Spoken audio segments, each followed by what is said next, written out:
Hello and welcome to Northeast Media Hub, the fastest growing digital media platform. I am Adalbert Dakhar with the latest Hub news. Be informed, be alert. Here is an important public announcement. Together we can overcome this pandemic by keeping everyone safe against COVID-19. If you have any queries regarding COVID-19, reach out to the state helpline at 14410. Stay home, stay safe, break the chain. Issued in public interest by National Health Mission, Government of Meghalaya.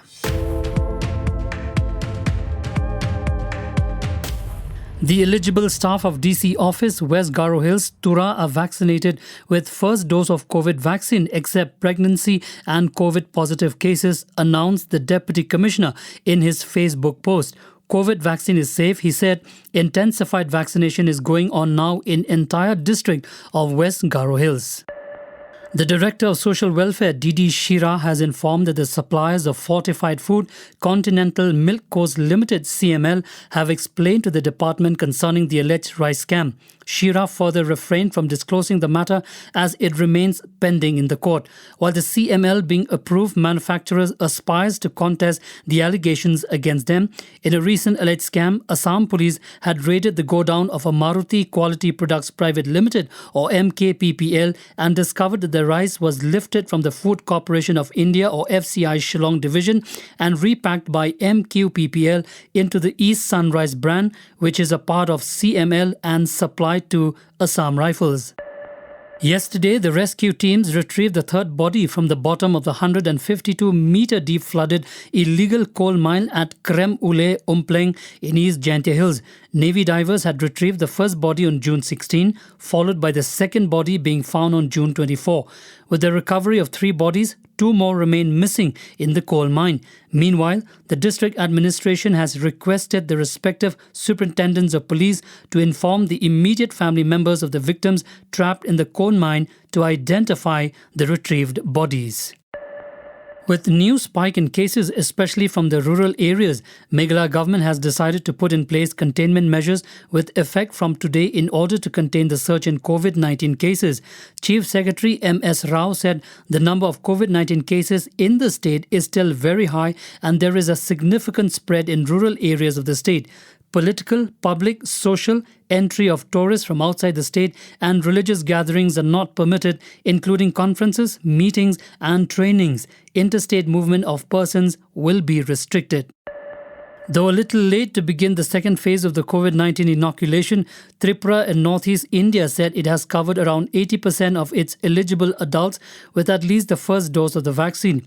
It wasn't until past May 13 that Tripura had begun the second phase of inoculation for those between 18 and 45-year age group, which had already begun nationwide from May 1. The state had reeled under a dearth of doses and was only inoculating those above the age of 45 years along with other frontline workers who were the first to get jabbed. Tripura currently has 24.9 lakh doses of Covishield and 2.10 lakh doses of Covaxin in stock. Moving on, Sadao Assam Karmachari Parishad or SAKP yesterday vehemently criticized the state government's decision on no vaccination, no salary move. Sadao Assam Karmachari Parishad is one of the largest working organization of employees in Assam with at least 4 lakh members. Shyamanta Das, the General Secretary of SAKP, said, "We oppose the government move of no vaccination, no salary because there are many workers who have heart-related disease and they have not taken the vaccination.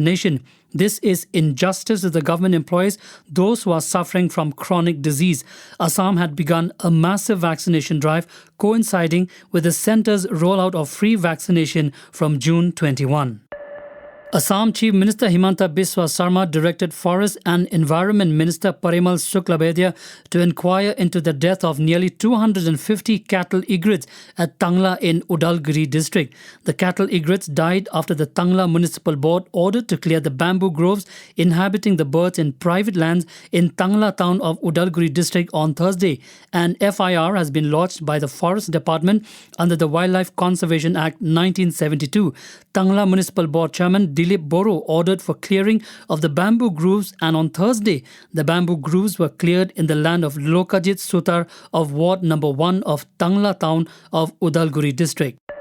Goons and supporters of Tangla Municipal Board Chairman cum Khalingdwar MCLA and UPPL leader Dilip Boro have attacked Northeast Now's Udalguri correspondent Shajid Khan for reporting on the deaths of cattle egrets. Shajid Khan was attacked by the goons at the site where nearly 250 cattle egrets died in Tangla town of Udalguri district.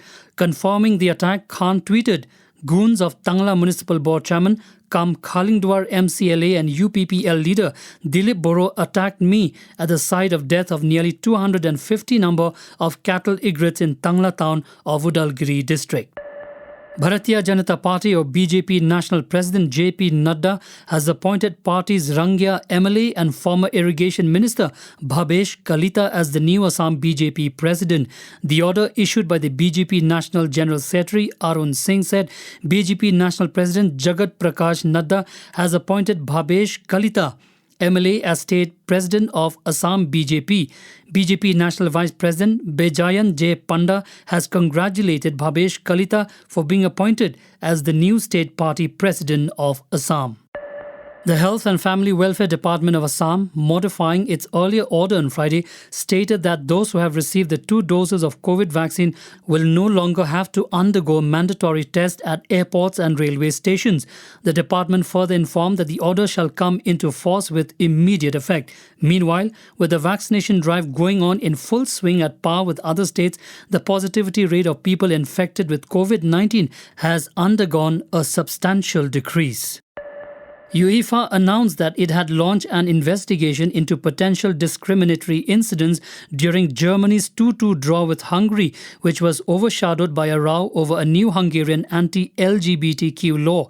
European football's governing body did not specify in its statement what incidents were being investigated during the Euro 2020 match in Munich, which finished with the Germans qualifying for the last 16 and Hungary going out of the competition. However, a UEFA spokesperson told AFP that the probe regards incidents and behavior in the stands. Thank you for listening to our podcast. For latest news and updates, follow us on www.hubnetwork.in. Download Hub News app in your mobile from Google Play Store and Apple App Store. For promotion and publicity, write to us at info@hubnetwork.in. Thank you. Kublai Shibon, Mithela.